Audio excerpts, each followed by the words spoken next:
भारत आज संकट में फंसी मानवता की मदद के लिए मजबूती से पहल करता है।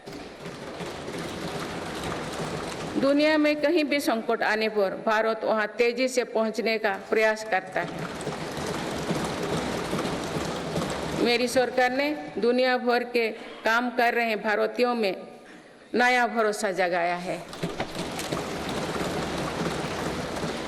ऑपरेशनल गंगा, ऑपरेशनल कावेरी और वंदे भारत जैसे अभियान चलाकर जहां-जहां संकट आया वहां से हर भारतीयों को हम तेजी से सुरक्षित वापस लेकर आए।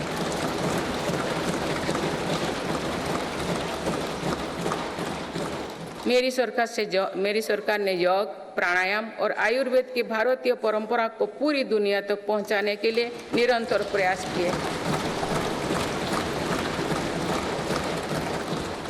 पिछले वर्ष संयुक्त राष्ट्र संघ के मुख्यालय में 135 देशों की प्रतिनिधित्व ने एक साथ योग किया।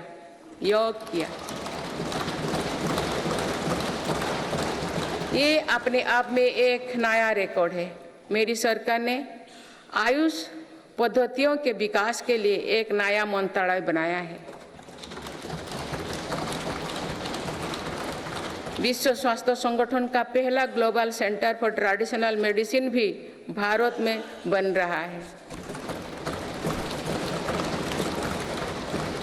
माननीय सदस्यगण, सभ्यताओं के कालखंड में ऐसे पड़ाव आते हैं जो सदियों का भविष्य तय करते हैं। भारत के इतिहास में भी ऐसे अनेक पड़ाव आए। इस वर्ष 22 जनवरी को भी देश ऐसे ही एक पड़ाव का साक्षी बना है।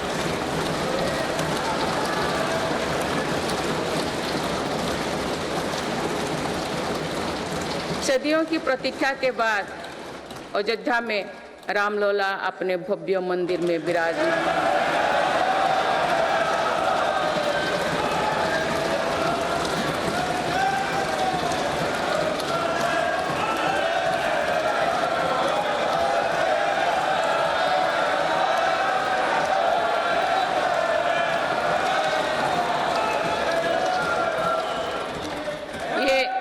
ये करोड़ों देशवासियों की इच्छा और आस्था का प्रश्न था, जिसका उत्तर देश ने पूरे सद्भाव के साथ खोजा है।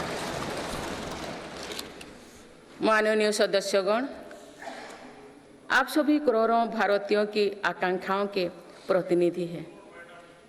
आज जो युवा स्कूल कॉलेज में हैं, उनके सपने बिल्कुल अलग हैं। हम सभी का ये दायित्व है कि अमृत पीढ़ी के सपनों को पूरा करने में कोई कसर बाकी ना रहे।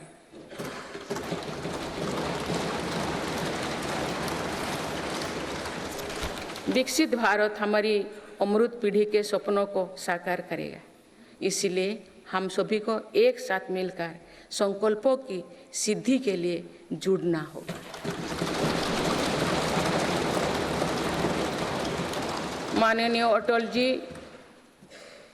माननीय सदस्यगण, श्रद्धेय अटल जी ने कहा था, अपनी ध्येय यात्रा में हम कभी रुके नहीं हैं। अपनी ध्येय यात्रा में हम कभी रुके नहीं, किसी चुनौती के सम्मुख कभी झुके नहीं।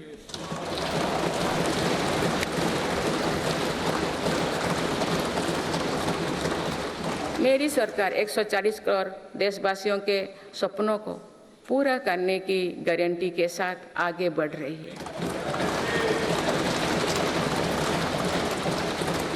मुझे पूरा विश्वास है कि ये नया संसद भवन भारत की ध्येय यात्रा को निरंतर ऊर्जा देता रहेगा, नई और स्वस्थ परंपरा बनाएगा।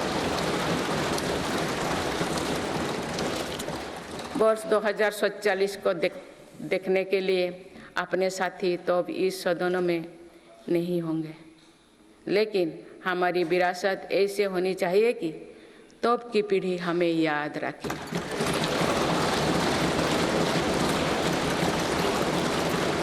आप सभी को बहुत बहुत शुभकामनाएं। धन्यवाद। जय हिंद, जय भारत।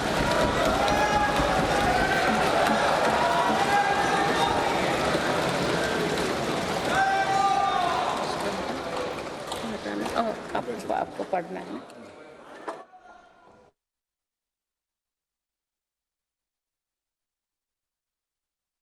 तो राष्ट्रपति द्रौपदी मुर्मू को आप सुन रहे थे। बजट सत्र की शुरुआत दोनों सदनों को संबोधित करने के साथ उन्होंने की और सरकार की कई उपलब्धियां इस दौरान उनकी ओर से गिनाई गई हैं।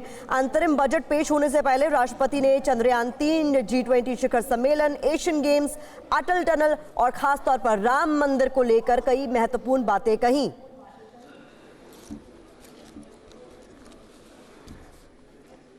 Honorable President,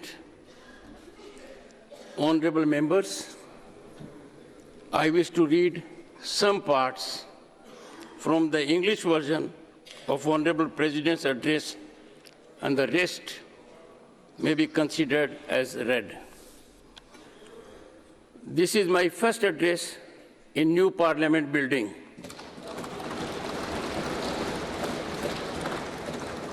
This magnificent building has been constructed at the beginning of Azadi Ka Amrit Kal.